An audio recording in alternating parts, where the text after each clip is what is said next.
సన్యాసి పక్షపాతం. పట్టువదలని విక్రమార్కుడు చెట్టు వద్దకు తిరిగి వెళ్ళి చెట్టుపైనుంచి శవాన్ని దించి భుజాన వేసుకుని ఎప్పటిలాగే మౌనంగా శ్మశానం కేసి నడవసాగాడు.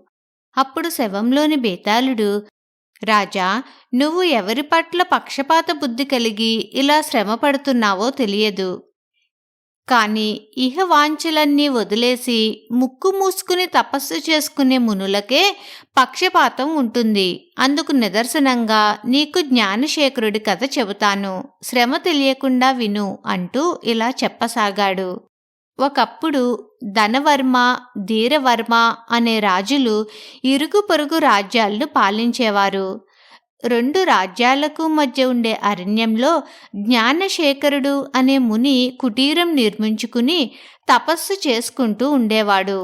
రెండు దేశాలకు చెందిన ప్రజలు తమకు సమస్యలు ఏర్పడినప్పుడు ఆయన వద్దకు వచ్చి ఆయనకు తమ కష్టాలు చెప్పుకుని ఆయన సలహాలతో తమ సమస్యలు పరిష్కరించుకునేవారు. ఒక సంవత్సరం వర్షాలు సరిగ్గా కురవక కరువు రాబోతున్న సూచనలు కనిపించాయి. కరువు నివారించడానికి ఏం చెయ్యాలో తెలుసుకునేందుకు ధనవర్మ, ధీరవర్మ ఒకే రోజున జ్ఞానశేఖరుడి వద్దకు వచ్చారు. జ్ఞానశేఖరుడు వారు చెప్పినది విని, నాయనలారా, మీకిద్దరికీ చెరొక దంతపు పెట్టె ఇస్తాను. మీరు పరిష్కరించలేని అసాధారణ సమస్య ఎదురైనప్పుడు ఈ పెట్టెలను తెరిచి చూడండి. మీ సమస్యలకు ఏదో ఒక రూపంలో సమాధానం కనిపిస్తుంది. అయితే ఈ పెట్టెలు ఇచ్చే సహాయాన్ని ఎలా ఉపయోగించుకోవాలో మీ బుద్ధి బలంతో మీరే నిర్ణయించుకోవాలి. ప్రతి చిన్న సమస్య కోసము ఈ పెట్టెలను ఉపయోగించరాదు. ఇవి ఇచ్చే సహాయాన్ని దుర్వినియోగపరచరాదు. అందుకు విరుద్ధంగా జరిగినట్లు తోస్తే నేను ఈ పెట్టెలను తిరిగి తీసుకుంటాను. నేను కొంతకాలం పాటు సమాధిలోకి పోబోతున్నాను. నేను తిరిగి కళ్ళు తెరిచేదాకా ఎవరూ ధ్యానభంగం చెయ్యవద్దు అన్నాడు. ఇలా చెప్పి ఆయన రెండు దంతపు పెట్టెలను తీసి రాజులిద్దరికీ ఇచ్చి కళ్ళు మూసుకుని సమాధిలోకి వెళ్ళిపోయాడు. రాజులిద్దరూ ఆ పెట్టెలను తీసుకుని తమ తమ రాజధానులకు తిరిగి వెళ్లారు. ధనవర్మ కరువు సమస్య గురించి ఏం చెయ్యాలని మంత్రులతోనూ వర్తకులతోనూ చర్చించి ఏమీ పాలుపోక జ్ఞానశేఖరుడిచ్చిన దంతపు పెట్టెను తెరిచి చూశాడు. అందులో నుంచి అంతులేని ధనం వచ్చింది. ఆ ధనంతో ఆయన ఇతర దేశాల నుంచి ధాన్యం తెప్పించి ప్రజలకు పంచి కరువు బాధ లేకుండా చేశాడు. కరువు ఎప్పుడు వచ్చినది, ఎప్పుడు పోయినది ప్రజలు ఎరుగరు. కానీ ధీరవర్మ అలా చెయ్యలేదు. కరువును ఎదుర్కొనటానికి అతనికి కొన్ని మార్గాలు తోచాయి. అవి ఫలించకపోతే దంతపు పెట్టెను అతను తెరిచి చూద్దామనుకున్నాడు. అతను ముందు దేశంలోని ధాన్యం దేశం దాటిపోకుండా జాగ్రత్తపడి వర్తకుల వద్ద ఉన్న ధాన్యం అంతా తాను స్వాధీనం చేసుకున్నాడు. ఆ ధాన్యాన్ని అతను ప్రజలందరికీ పంచిపెట్టాడు. జనం కటకటపడిన మాట నిజమే కాని ఆకలి చావులు మాత్రం కలగలేదు. ధీరవర్మ కన్నా తాను ప్రజలకు ఎక్కువ మేలు చేయగలిగినందుకు ధనవర్మ చాలా గర్వపడి మన దేశాన్ని అన్ని దేశాల కన్నా ముందుకు నడిపించి ప్రజలకు ఏ రాజు చేయలేని సౌకర్యాలు కలిగించాలనుకుంటున్నాను. అందుకు ఏం చెయ్యాలి అని తన మంత్రులను సలహాదారులను అడిగాడు. జ్ఞానశేఖరుడి దంతపు పెట్టెను మరొకసారి తెరవమని వాళ్ళు సలహా ఇచ్చారు. ధనవర్మ దంతపు పెట్టెను తెరిచి చూస్తే అందులో ఒక చీటీ మాత్రమే ఉన్నది. అందులో వేచి చూడు అని రాసి ఉన్నది. ఇది జరిగిన కొద్ది రోజులకు ఖండాంతరం నుంచి ఒక జ్ఞాని ధనవర్మ దర్శనం చేసుకోవటానికి వచ్చి, మహారాజా, నా వద్ద ఒక యంత్రం ఉన్నది. దాని సహాయంతో నేను భూగర్భంలోని లోహ సంపదను తెలుసుకోగలను. నేను చెప్పిన చోట తవ్వితే మీకు నేను సూచించిన లోహాలు దొరుకుతాయి. ఆ విధంగా మీ దేశం సంపన్నం కాగలదు. అయితే నా సహాయంతో మీరు పైకి తీసే సంపద విలువలో సగం నాకు ఇయ్యవలసి ఉంటుంది అన్నాడు.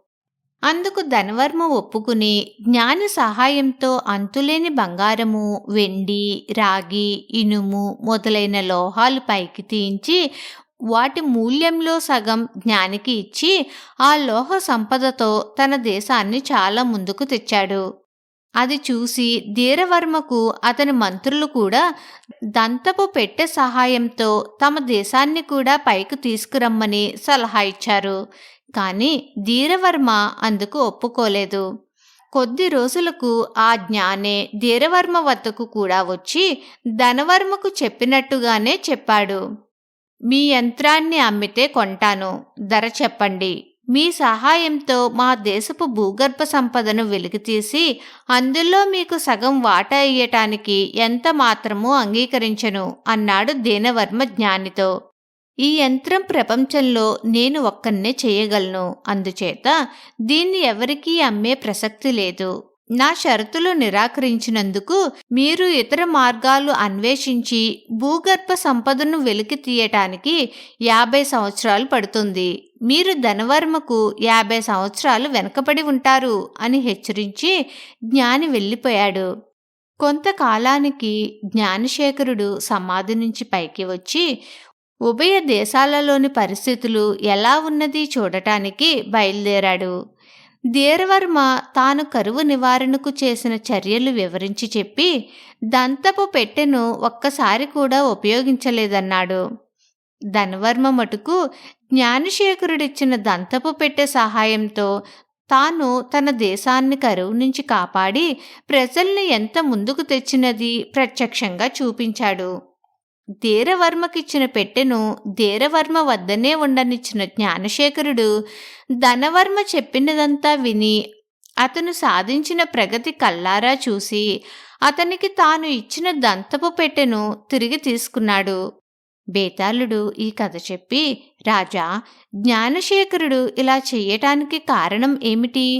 ధీరవర్మ పట్ల పక్షపాతమా, లేక ధనవర్మ తన దంతపు పెట్టె నుంచి ఇక పొందవలసిన ప్రయోజనం ఏమీ లేదనా? ఈ సందేహానికి సమాధానం తెలిసి కూడా చెప్పకపోయావో నీ తల బద్దలవుతుంది అన్నాడు. దానికి విక్రమార్కుడు, జ్ఞానశేఖరుడు ధనవర్మ వద్ద నుంచి పెట్టె తీసుకోవడానికి అసలు కారణం ఆయన తెలిపిన 2 నియమాలు ధనవర్మ ఉల్లంఘించాడు. అతను 2 సార్లు తనకు ఏ సమస్య ఏర్పడకముందే పెట్టెను తెరిచాడు.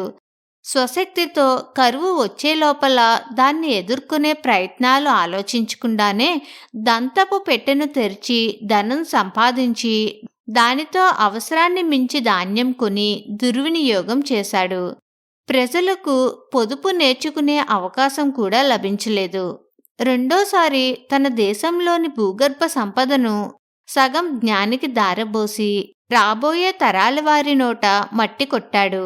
ప్రజలకు మేలు చేస్తున్నాననుకుంటూ ధనవర్మ కనిపించని కీడు చేశాడు. కాని ధీరవర్మ తాను పరిష్కరించగలిగిన దానికి దంతపు పెట్టె మీద ఆధారపడలేదు.